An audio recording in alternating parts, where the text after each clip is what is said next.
diseminasi budaya positif yang merupakan aksi nyata dari modul 1.4 oleh Bapak Ibu CKP Angkatan 9 SMP Bandung. Untuk sebelumnya sambutan dari Kepala Sekolah terlebih dahulu kepada Bapak Budian SAG MSI.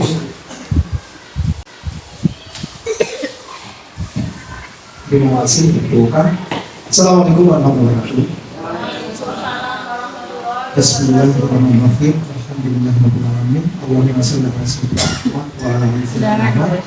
Bapak Ibu guru yang berbahagia, dan khusus yang saya banggakan para CGP yang sedang menjalankan pendidikan angkatan ke-9.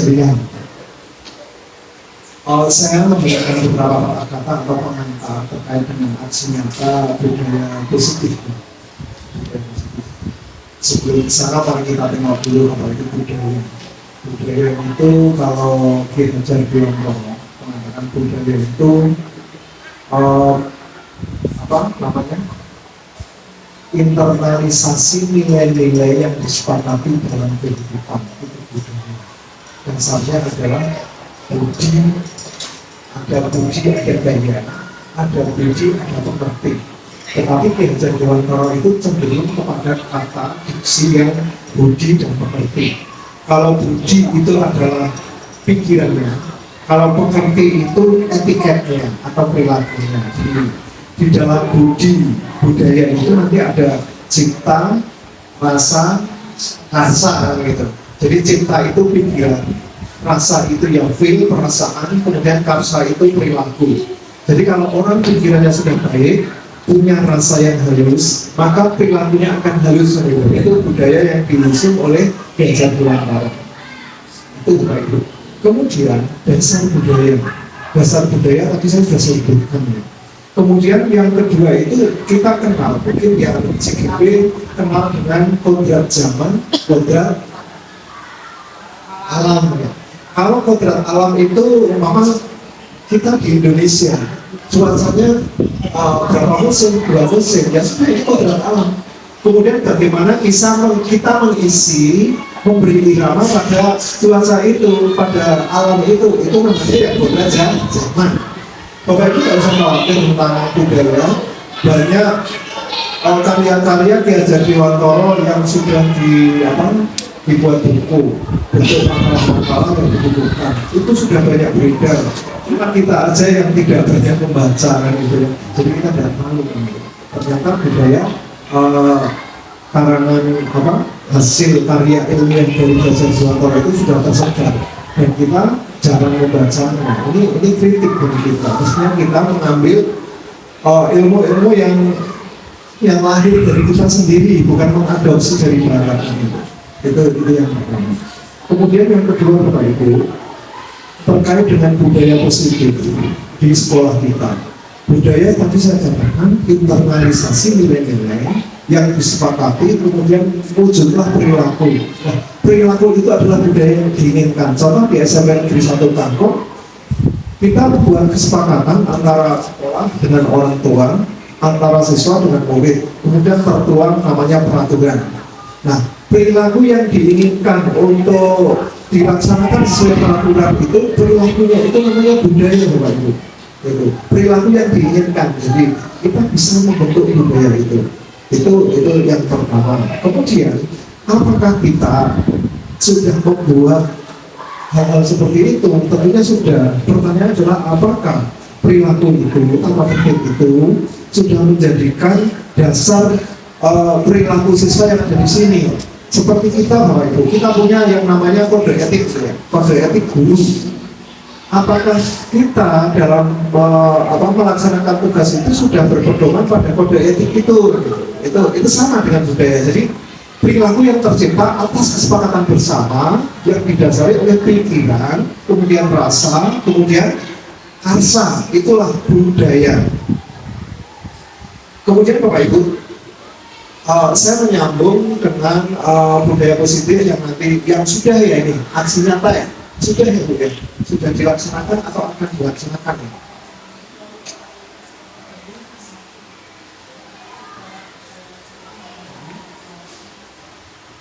Ya, berarti saya hanya menyatakan sudah karena nyata ya, aksi nyata. Baik Bapak Ibu, untuk budaya positif saya membuat catatan yang perlu digarisbawahi di sini adalah teori yang diungkap atau teori yang diciptakan oleh Diana Goshen. Diana Goshen itu membuat 8 bagaimana menciptakan budaya positif atau kita kenal. Nah, restitusi, ada restitusi di sini. Restitusi itu menurut William Glasser itu apa sih restitusi? Restitusi itu bagaimana mengajari anak untuk berperilaku baik, bukan mengendalikan, kemudian ada punishment dan ada hadiah, ada imbalan, bukan seperti itu. Jadi anak diajari bagaimana dia bisa berperilaku baik itu William Glasser. Kalau Diana Goshen itu kan yang membuat restitusi ada 8 indikator di situ. Jadi baik Bapak Ibu, kalau Bapak Ibu membaca restrukturisasi disiplin sekolah karangan Diana Goshen, Bapak Ibu akan tahu. Pertanyaannya, apakah Bapak Ibu sudah baca belum? Bahasanya yang bagus Bapak Ibu dalam bahasa Inggris. Dalam bahasa Inggris. Sesekali buka bisa langsung terjemah gitu. Dalam bahasa Inggris. Jadi sesekali kita buka referensi apa? Bukan kalau tes gitu. Jadi karangan orang luar kita banyak ada dari sana. Oke Bapak Ibu. Yang pertama di restitusi Diana Goshen itu gini ya. Yang pertama itu motivasi internal. Jadi kita mohon nanti tidak hanya singgih saja Bapak Ibu itu bisa membangkitkan motivasi internal. Jadi motivasi itu kemarin saya sampaikan. Motivasi itu ada internal dan eksternal. Kalau internal berarti kita membangkitkan drive. Motivasi itu kan dorongan yang keluar dari dalam diri sendiri kan gitu. Jadi anak memenuhi kebutuhannya itu dorongan dari dalam sendiri, tapi kebutuhan yang diungkapkan itu tidak melanggar orang lain. Itu yang diinginkan, jadi motivasi dorongan untuk melakukan sesuatu. Ini yang pertama. Kemudian ada kodrat sosial. Apa kontrak? Maaf, bukan kontrak. Kontrak atau kontrol sosial orang dewasa dan anak. Kemarin itu pernah disampaikan oleh Pak Saifuddin, ada kontrol gitu ya, yang lima kontrol gitu ya. Iya. Jadi yang pertama apa tadi? Sebagai apa? Punishment. Yang kedua apa benar Bu? Ya, pembuat rasa bersalah. Ada lagi yang nama saya itu Buddhi, BUDDZ. Kemudian ada lagi yang teman, ada lagi sebagai manager. Nah kita berharap ya pemantau ya. Yang 4 itu diupayakan dieliminir. Kita mengarah kepada yang manajer. Bagaimana mengelola itu? Anak dikelola. Kita membutuhkan anak untuk mengelola dirinya sendiri. Itu akan lebih bagus kan itu. Kemudian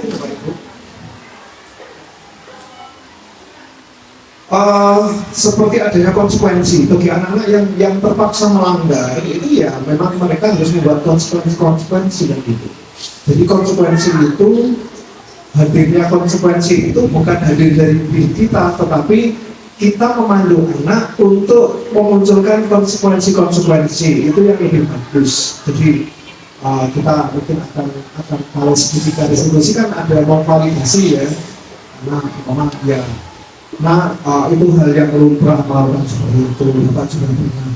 Tapi jangan berhenti di situ, tetapi itu yang lain. Bagaimana kalau kamu ada di posisi itu, gitu. Kita mulai transform. Kalau bahasa Pak Habib ya, huduri itu pakai ala diri. Empati ya, bahasanya empati itu transform. Menempatkan diri sendiri seolah-olah saya itu mereka, gimana gitu. Kemudian ada lagi demonstrasi ya. demonstrasi institusi. Bapak Ibu mohon nanti diterapkan ya apa-apa yang sudah diperoleh di dalam pendidikan yang Bapak Ibu ketika mendapatkan ilmu dari pengajar praktik, tolong diterapkan, diimplementasikan. Jangan sekedar berhenti menjadi kasaran pengetahuan. Jadi orang yang baik itu adalah orang yang berilmu, bukan yang orang mempunyai referensi pengetahuan yang disimpan di otak saja. Itu namanya kasaran pengetahuan. Saya belajar, saya simpan sebagai ilmu, bukan ilmu ya, sebagai kasana, referensi saya. Saya punya kasana pengetahuan. Tetapi kalau kasana pengetahuan itu saya lanjutkan, saya terapkan dalam kehidupan, ini namanya baru ilmu yang bermanfaat seperti itu. Kalau Bapak Ibu hanya sekedar berhenti sebagai kasana pengetahuan, hanya informasi-informasi, hanya data-data yang disimpan di otak, tetapi tidak diterapkan dalam kehidupan nyata, apalagi kita sebagai seorang pendidik, tidak diterapkan, tidak diajarkan kepada siswa, maka berhenti di situ kita tidak dapat apa-apa. Sehingga kita melihat banyak orang pintar, tetapi perilakunya tidak baik. Jadi nanti Bapak Ibu calon, saya katakan calon karena masih dalam pendidikan, nanti akan bergerak, ada drive. Kalau Abraham Maslow itu kebutuhan manusia itu kan untuk memenuhi motivasi ya, motivasi kebutuhan dasar itu ya, motivasi yang timbul dari dalam diri kita sendiri. Seperti Paulo Freire, kemudian Edward de Bono, itu seorang yang berpengetahuan itu mestinya membangkitkan kesadaran. Kemudian dari sadar itu muncul rasa cinta gitu. Kalau hanya orang berpengetahuan saja tidak munculkan kesadaran, itu adalah orang-orang bodoh. Kemudian disindir lagi oleh Ki Hajar Dewantara di budaya itu ya, budaya itu akan memunculkan orang yang beradab. Kalau orang itu kok tidak beradab, maka dia bukan manusia lagi, dia bukan manusia gitu. Jadi ketika berbudaya, moral kemudian ada etiket gitu. Kalau orang kok moralnya buruk, berarti dia belum manusia. Itu disindir oleh Ki Hajar Dewantara. Untuk itu Bapak Ibu, mari kita sebagai manusia tempatkan diri sebagai manusia dan menebarkan kebaikan. Apalagi dengan guru penggerak itu kan dia bergerak, tergerak dan menggerakkan. Nah, nanti menggerakkan itu menjadi apa ya? Menjadi orang yang siap menebarkan kebaikan. Bagaimana kebaikan itu disebarkan, ditanggapi oleh orang lain atau tidak, itu sudah di luar kontrol kita. Yang jelas, tetaplah berbuat baik, tetaplah menebarkan kebaikan, apalagi kita sebagai seorang guru, dan kebaikan itu sudah ditunggu anak-anak. Kita membantu anak mengeluarkan apa yang isi dalam otak anak, bukan kita mengisi otak anak. Ini sesuai dengan restitusi ya, harus kita seperti itu. Bapak Ibu semua yang saya hormati, SMP kita memang SMP yang satu walaupun tidak begitu besar, ada 15 kelas, kita juga tidak berada di kota, ada desa. Ini satu tantangan berarti satu tantangan bagi kita, di mana lingkungan belajar mereka yang sangat beragam, kemampuannya juga sangat beragam, tapi kehadiran Bapak Ibu sangat dirindukan dan sangat dibutuhkan. Mereka butuh sentuhan, mereka butuh kasih sayang dari kita, kasih sayang intelektual, sehingga mereka nanti akan menjadi versi terbaik dengan sentuhan calon guru penggerak dan ibu-ibu yang Bapak Ibu guru yang lain. Dengan sentuhan itu mudah-mudahan nanti anak-anak kita akan menjadi versi terbaik. Demikian dari saya, mudah-mudahan sambutan ini akan memicu, akan menjadikan gelisah, akan menjadikan tidak nyaman bagi kita semua, sehingga kita akan selalu menambah ilmu kita. Kurang lebihnya mohon maaf. Assalamualaikum warahmatullahi wabarakatuh. Terima kasih disampaikan kepada Bapak Putbena SKG MFI. Acara selanjutnya adalah berbagi praktek baik atau diseminasi budaya positif.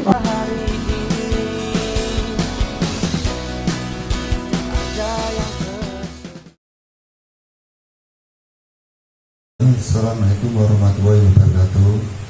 Perkenalkan, nama saya Yusuf Dani Gunawan, CGT Angkatan 9 dari SMK.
Assalamualaikum warahmatullahi wabarakatuh.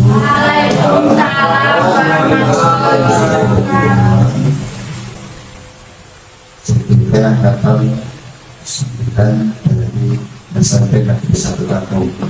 Di sini saya akan mempraktekkan budaya baik atau praktek baik di sekolah SMP Negeri Lampung.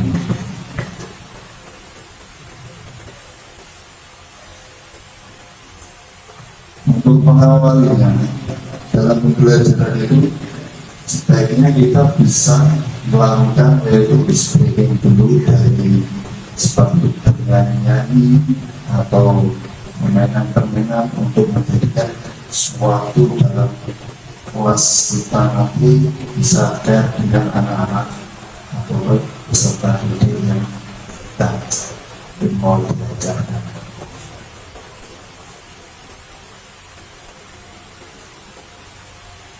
Nah, untuk pendidikan kurikulum merdeka ini ke depan kita nanti akan melakukan yaitu istilahnya dengan teori-teori dari belajar di Barat yang membedakan kata dari pendidikan dan pengajaran dalam memahami arti dan tujuan pendidik. Di sini untuk memahami pendidik dan pengajar tujuan pendidikan. Satu, pendidik itu yaitu adalah tempat persemaian budi budaya dalam masyarakat, tempat kita untuk mendidik para peserta atau murid-murid di institusi. Untuk mengajar itu merupakan proses pendidikan dalam memberi ilmu atau berfaedah untuk kecakapan hidup anak secara lahir dan batin.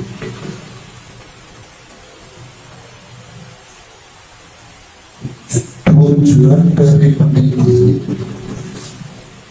yaitu dalam menjelaskan bahwa tujuan pendidik yaitu menuntut segala kodrat yang ada pada anak agar dapat mencapai keselamatan dan kebahagiaan yang setinggi-tingginya, baik sebagai manusia ataupun sebagai anggota masyarakat. Contohnya yaitu pas kita ada kegiatan di sekolah yaitu seperti kerja BKR. Kalau di masyarakat ada regu kerja modal untuk bapak-bapak, ada regu secara gotong royong atau regu untuk istilahnya kelompok untuk BKR musola atau kebersihan lingkungan yang ada.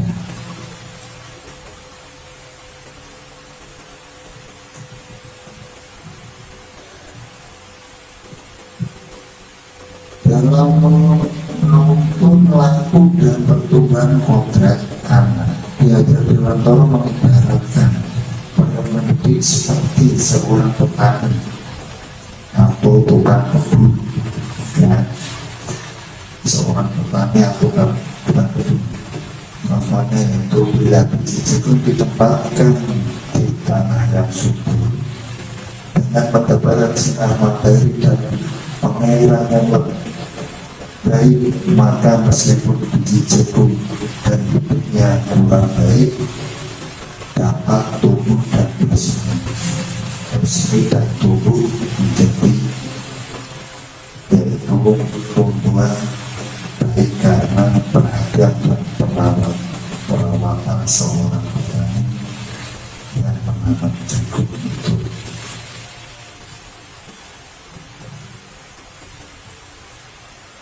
Penerapan pendidikan belajar dewasa di lingkungan sekolah kita ke depan itu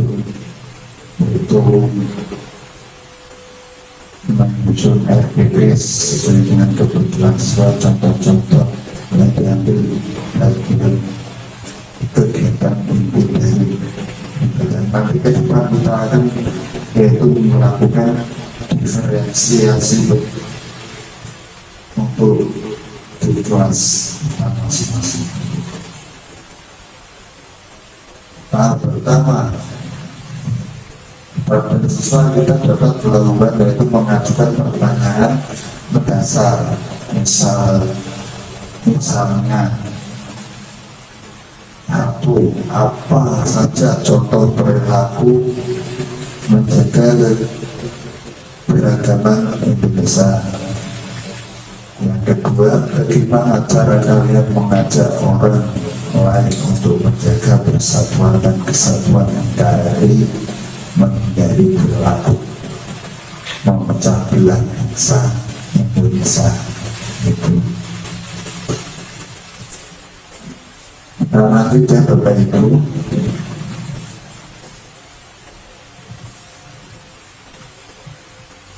depannya itu perencanaan diferensi program, yaitu guru menegaskan peserta didik untuk promosi yang berisi ajakan agar perilaku hati dan menjaga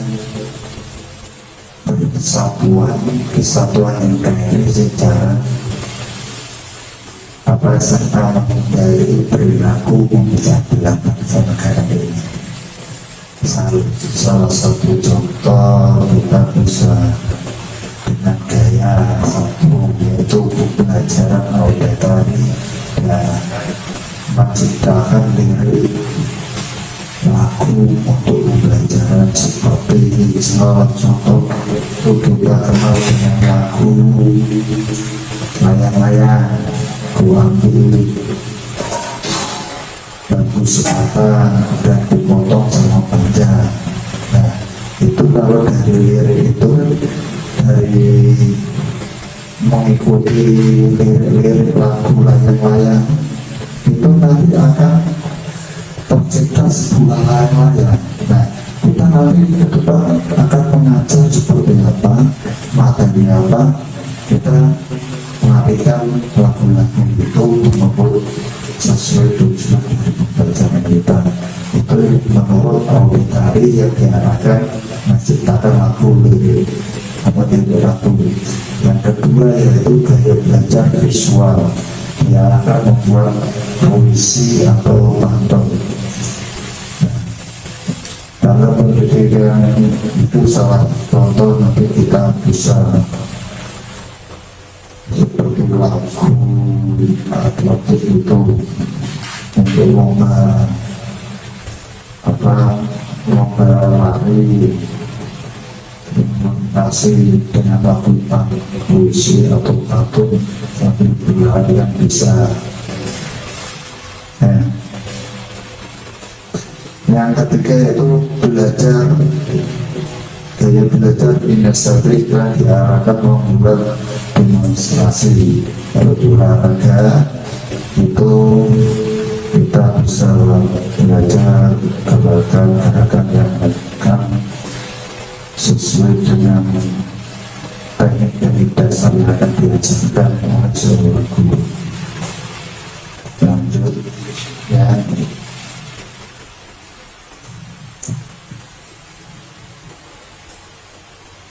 Penerapan pembelajaran menurut belajar kenagaan. Dulu saya itu waktu mengajar saya itu satu pembelajaran tidak bervariasi karena mengadakan LKS dan buku baca itu saya dulu. Terus yang kedua, murid tidak memiliki potensi bisa merubah cita-cita anak. Yang ketiga, pembelajaran berpusat pada guru-guru. Satu-satu pembelajaran sumber belajar, murid harus mengikuti kehendak guru. Kita mengamati materi karena dulu seorang guru itu hanya memberi materi, tidak terus menggunakan untuk belajar. Yang keempat, murid ingin belajar karena itu saya dulu ya. Terus yang keempat, pembelajaran satu arah, murid cenderung menanyakan dan kemudian mengerjakan soal.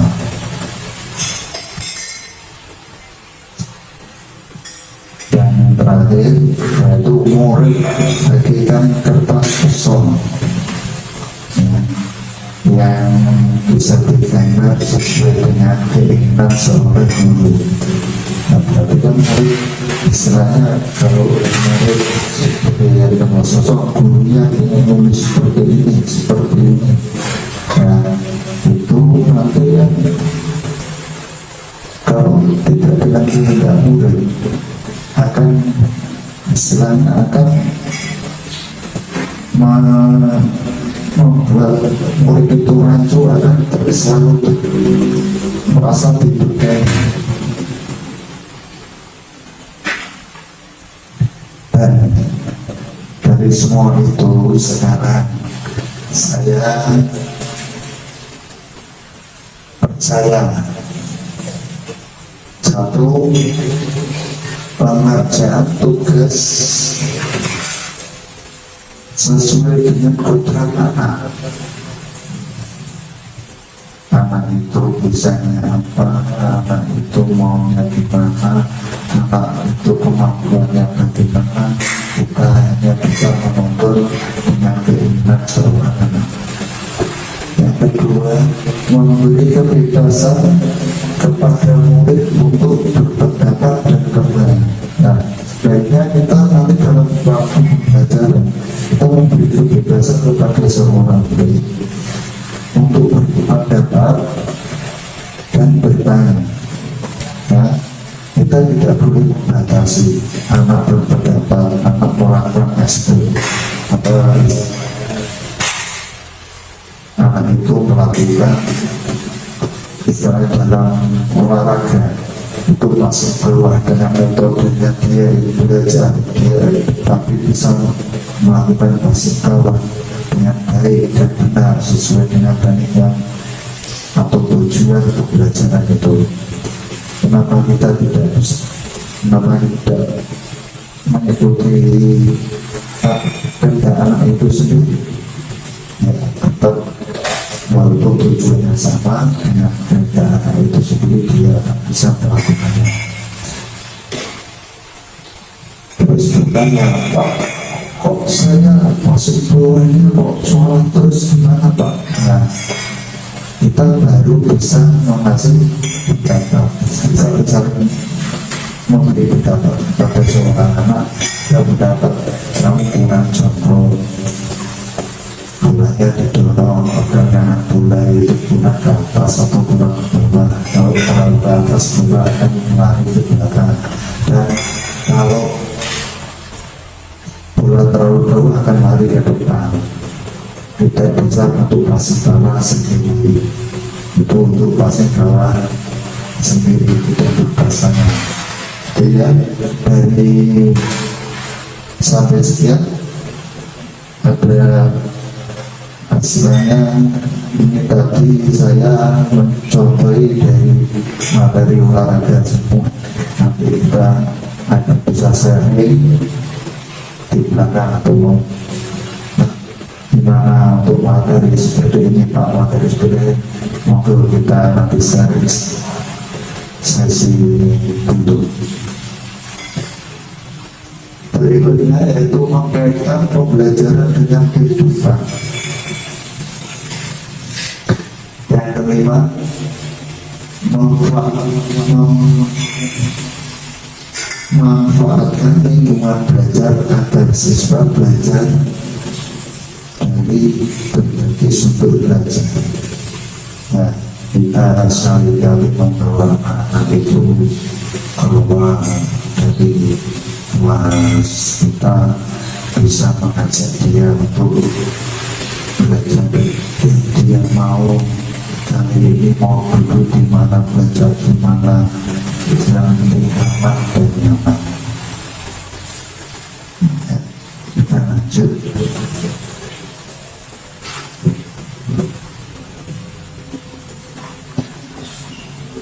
Sesuai dengan filosofi KD bahwa sekolah banyak tahap-tahap bertumbuhnya murid dalam mewujudkan karakter profil pelajar Pancasila dengan tetap memperhatikan kodrat alam dan kodrat zaman murid.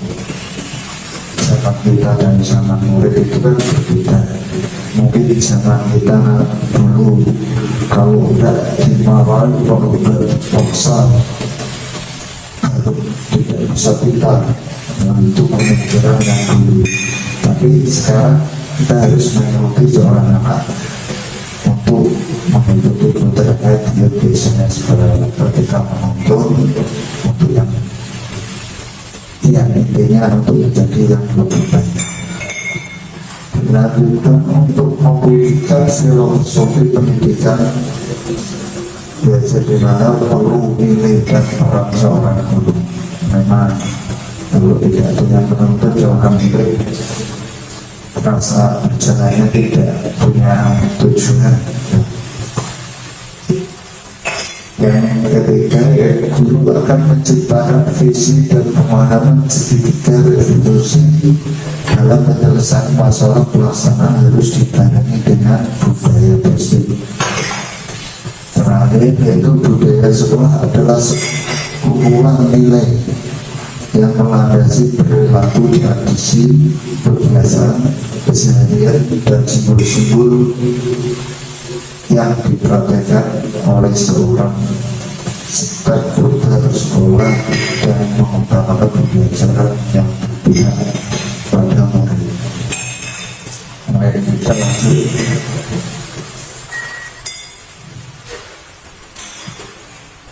Nah, ini disiplin dalam yang tadi itu kita harus tahu, yaitu disiplin positif. Disiplin positif itu saya ambil dari teori kontrol atau teori pilihan. Satu, Anda tidak bisa mengontrol orang lain. Hanya Anda yang bisa mengontrol diri Anda. Yang kedua, yaitu semua perilaku memiliki tujuan. Ketika model berpikir menang kolaborasi dan konsensus menciptakan pilihan-pilihan. Terakhir, realitas kebutuhan kita berbeda. Kita berusaha memahami pandangan orang lain tentang dunia. Setiap orang memiliki gambaran yang berbeda. Itu kebetulan dasar manusia. Lagi itu ya, nanti ya kita ada perbandingan. Sekarang kita lanjut dulu. Teori motivasi perilaku manusia,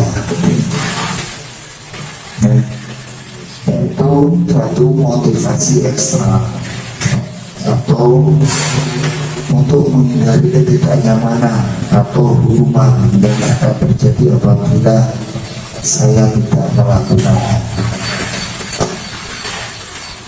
Yang kedua yaitu untuk mendapatkan imbalan dari orang lain atau institusi apa yang akan saya apabila melakukannya.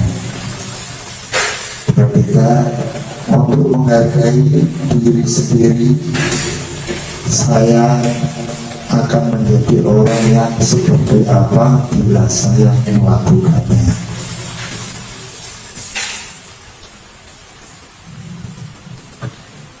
Nah, di sini nanti akan kita bahas terus Restitusi. Restitusi apa itu restitusi? Restitusi adalah proses menciptakan kondisi bagi murid untuk memperbaiki kesalahan mereka sehingga mereka bisa kembali pada kelompok mereka dan berkarakter yang lebih kuat. Restitusi juga merupakan proses kolaboratif murid untuk mencari solusi untuk masalah mereka dan membantu berpikir tentang orang seperti apa yang mereka inginkan menjadi tujuan yang mulia dan bagaimana mereka harus memperlakukan orang lain.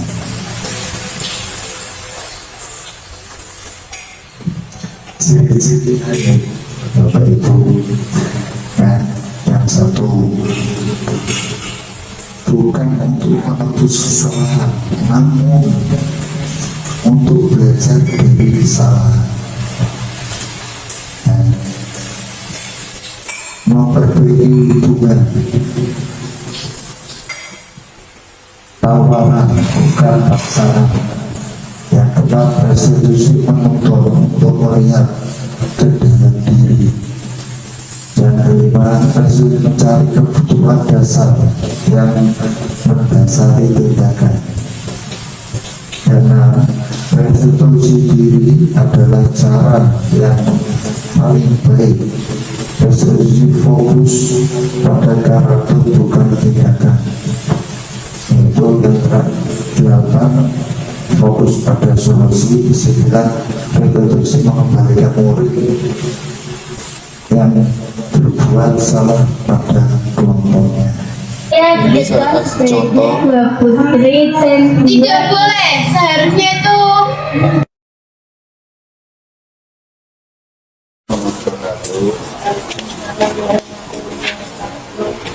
Kamu tahu nggak Reza apa yang terjadi? Saya itu pas waktu diskusi itu mengalah pendapat teman kelas, jadi kalau seperti itu bersalah nggak? salah. Terus kalau selain itu ada lagi nggak? Pas sebenarnya lain waktu kamu melakukan atau mengalah pendapat orang lain Pernah sama siapa saja.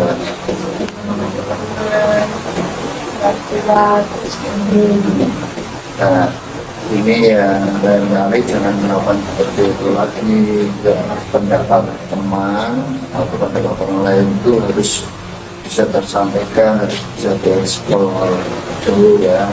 Terus depan ini ada mau minta maaf tidak sama teman-teman sekelas? meminta maaf. Caranya bagaimana?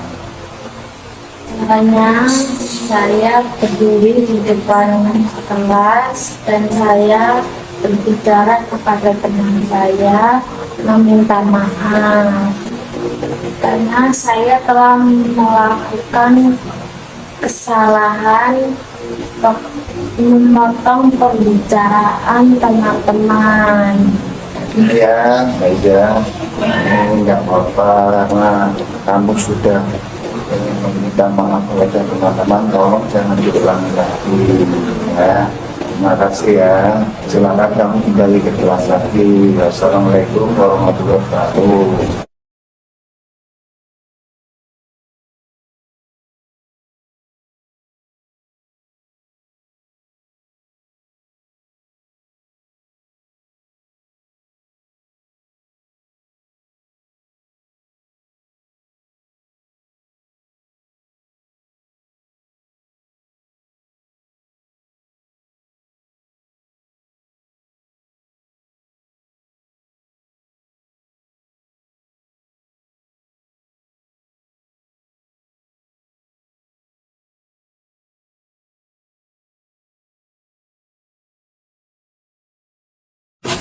Assalamualaikum warahmatullahi wabarakatuh.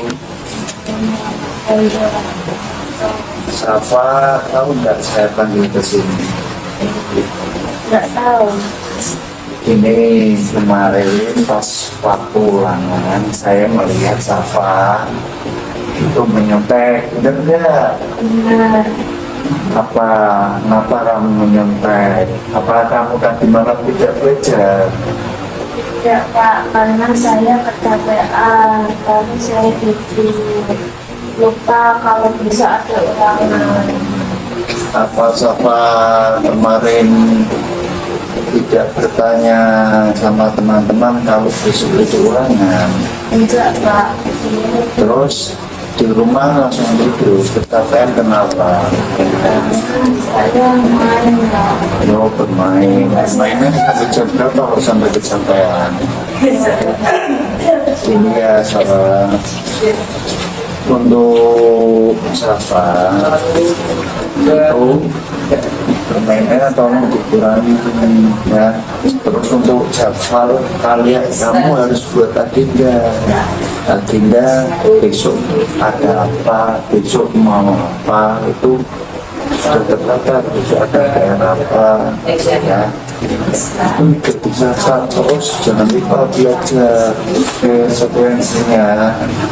Safa harus mengulangi lagi ulangan itu, sanggup tidak? Sanggup Pak.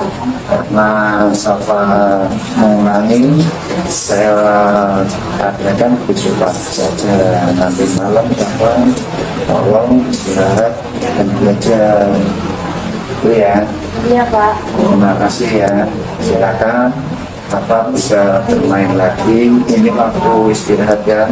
Assalamualaikum warahmatullahi wabarakatuh. Nah, dari presentasi ini nanti kalau misalnya ada kesalahan seorang murid, contohnya tidak istilahnya apa ya, kita sering berada lagi itu mencontek yang sering terjadi semua pelajaran itu mencontek. Nah, untuk contoh itu kita harus tahu untuk kita harus menangannya ini harus menggunakan sedikit revolusi. Yang pertama itu menstabilkan emosinya, terus memvalidasi kesalahannya, kita memvalidasi, terus yang terakhir itu konsekuensi. Nah, di dalam dunia mengajar sekarang hanya ada tentang konsekuensi, bukan hukuman. Kalau hukuman itu sesuai yang menyakitkan harus terjadi. Ya. Istilahnya kamu menyontek sekarang keluar dari ruang kelas itu hukuman. Ya. Mau buat anak sakit isi. Ya. Misalnya ketika kamu bisa silakan. Ya. Kalau di dunia olahraga itu luar biasa karena mengeluarkan keringat dan pusat itu juga akan menyiapkan ya, asal kita memberi istilahnya keterangan setelah dia melakukan pusat. Kalau kita menyuruh kamu pusat, kamu sebuah pusat kita harus ada mendorong otot lagi karena pusat itu akan mengencangkan otot perdagangan badan atau beda atau lengan atau punggung. Ya, kita harus bisa menentukan kamu setelah melakukan pusat, silakan kamu memberikan pengururan lagi. Terus anakmu begitu itu disiplin, pasangan mendorong anaknya itu diri sendiri, merasa diri yang buruk, anak belajar yang menyembunyikan kesalahan, merasa bersalah, dipermalukan, merasa tak dihargai itu. Terus kalau di kurikulum merdeka ini nanti akan kita kenal dengan namanya konsekuensi, bukan hukuman, bukan namanya hukuman, tapi kita dengan konsekuensi. Suatu contoh itu suatu harus terjadi membuat anak merasa tidak nyaman dalam jangka waktu pendek, tidak dalam jangka waktu lama, saat suatu kamu mencapai, ya kita biarkan aja. Nanti setelah selesai ulangan, dia duduk, kita tanya, kita stabilkan emosinya. Setelah itu validasi kesalahannya apa, dia mengakui kesalahannya, dan nanti kita tanya. Ya, setelah itu kita tanya, kenapa kamu kok sampai mendapat mau belajar atau gimana? Terus kita cari solusinya, yaitu silakan kamu kalau ada momentum belajar. Ya, anak memiliki disiplin simulasi kata-kata mendorong agar anak muda menyesuaikan diri, konsep diri yang baik, anak belajar untuk mematuhi peraturan, kehilangan hak, dibuat tidak nyaman, diasingkan untuk sementara dan untuk sementara waktu. Jadi kalau anak merasa bersalah itu tidak terus berlarut-larut sampai dalam waktu yang lama. Memang kalau bersalah itu ya kita bersalah, tapi kita memperpendek mentalnya biar tidak hancur. Kalau udah mentalnya hancur, kita akan lebih menantang kalau sekarang ini.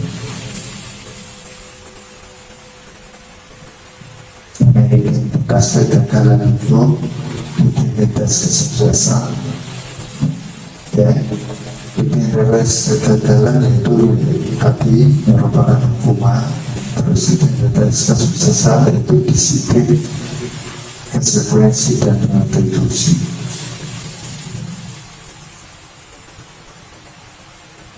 Ini contoh negatif, awas kalau dilakukan ya nanti awaskan. Ini contoh ancaman atau hukuman bagi pengajar yang perlu diperhatikan kalau di contoh itu mau dipasang kamu cepat ya, kamu duduk tidak boleh bergerak seperti itu, kamu terlambat berdiri di pojok, itu negatif. Yang netral, lakukan apa saja yang saya katakan, itu netral. Terus situasi respon mendorong ke pertemuan. Yang positif kita harus mengambil yaitu apakah hal ini sesungguhnya yang kamu inginkan. Kalau anak terlambat tidak apa saja seperti itu. Terus kalau itu mendorong disiplin positif, menjadi kuat murid-murid anak belajar mencari masalah, anak paham bahwa dirinya sendiri yang bukan dari kontrol.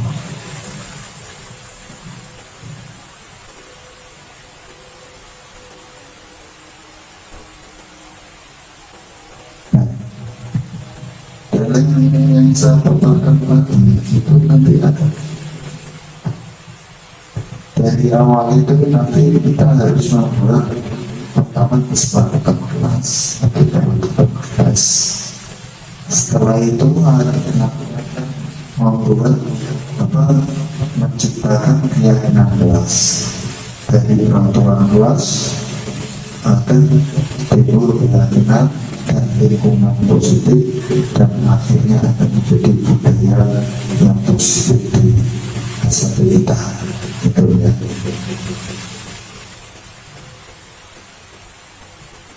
Ini contoh keyakinan dan tata tertib. Kalau dulu ya itu kesepakatan kelas datang tepat waktu mengucapkan salam. Nah, kita bisa merubahnya dengan keyakinan kelas. Kami belajar bahagia dan semangat. Kami jujur, kami mampu, kami aktif, kami disiplin, dan seperti itu.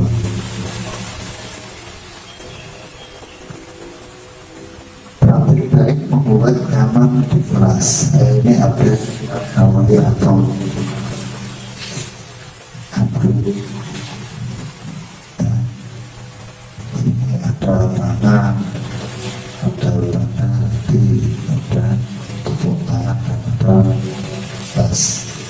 Terus ada peraturan kelas dan ada seperti itu konflik, yaitu pas diskusi. Terus ingat, dari praktek baik membuat kenyamanan di kelas. Kenyamanan di kelas itu kenyamanan, yaitu kondisi merasa lebih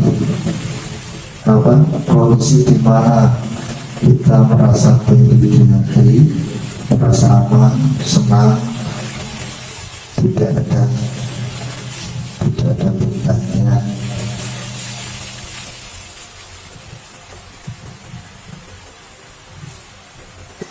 Dari disiplin positif itu akan menciptakan pendekatan mendidik anak untuk melakukan kontrol diri, pembentukan kesadaran diri, dan positif menerang untuk mengukur, merasa berpotensi salah, senang, memantau, manajer kebutuhan dasar, bertahan hidup kasih sayang, rasa terima kasih, kebebasan penguasaan, kebebasan kasih sayang.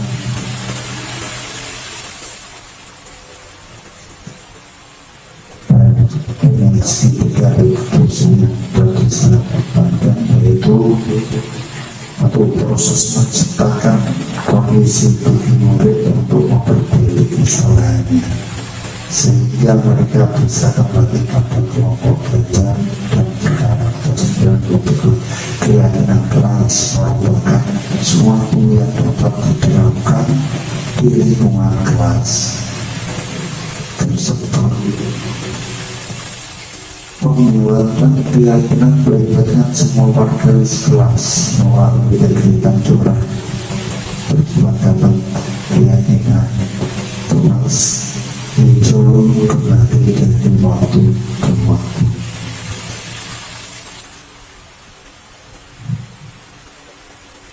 Memang budaya positif itu tidak harus sekali teori kita lakukan langsung jadi gitu. Kita dari tadi peraturan menjadi biar menjadi lingkungan positif dan kebudayaan. Perubahan yang terjadi pada cara berpikir Anda dalam menciptakan budaya positif di kelas maupun di sekolah kita harus bersama-sama, ya, tidak terus kamu tugas semua, bukan seperti itu. Kita harus bersama-sama merancang untuk anak didik kita ke depan. Ya. Satu, itu merubah peraturan kelas menjadi keyakinan. Yang tadinya peraturan kelas sekarang diubah keyakinan kelas. Terus mengganti hukuman menjadi konsekuensi, ya. Yang dulu ya kita kamu seperti ini, kamu seperti ini, ya kita cari konsekuensi untuk anak itu kenapa dan kenapa, ya, kasih solusinya. Ketika menyelesaikan masalah dengan segera reduksi, menstabilkan emosi dengan pertanyaan yang positif, melakukan validasi tindakan, keyakinan anak, motivasi sendiri. Nah, dari semua yang saya paparkan tadi itu, marilah kita bersama-sama untuk menciptakan budaya positif di lingkungan sekitar. Tidak satu hari, 3, 4 hari kita langsung bisa dan budaya positif. Ya. Dari semuanya ini mungkin ada pertanyaan dari Bapak Ibu.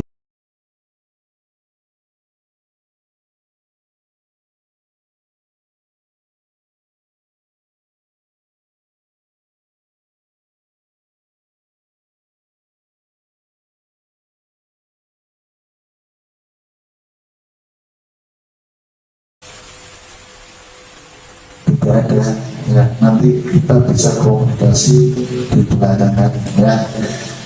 Itu saya akhiri dan saya minta maaf karena menyalah waktu Bapak Ibu.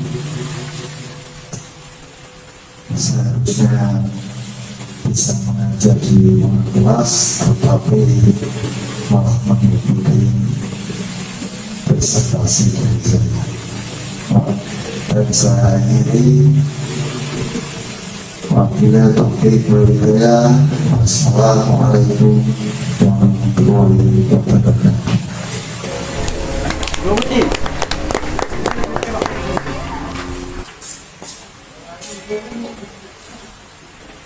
Pagi dari ufuk timur, senandung merdu kicau burung. Di sinilah tempatku menuntut ilmu, masa depan di tanganku. Pada guru siap selalu membina visi misi kita, menjunjung martabat nama sekolah kita bersama. Berkarya jika bisa berguna untuk negara, bersama Srika Jaya bersyukur pada yang kuasa.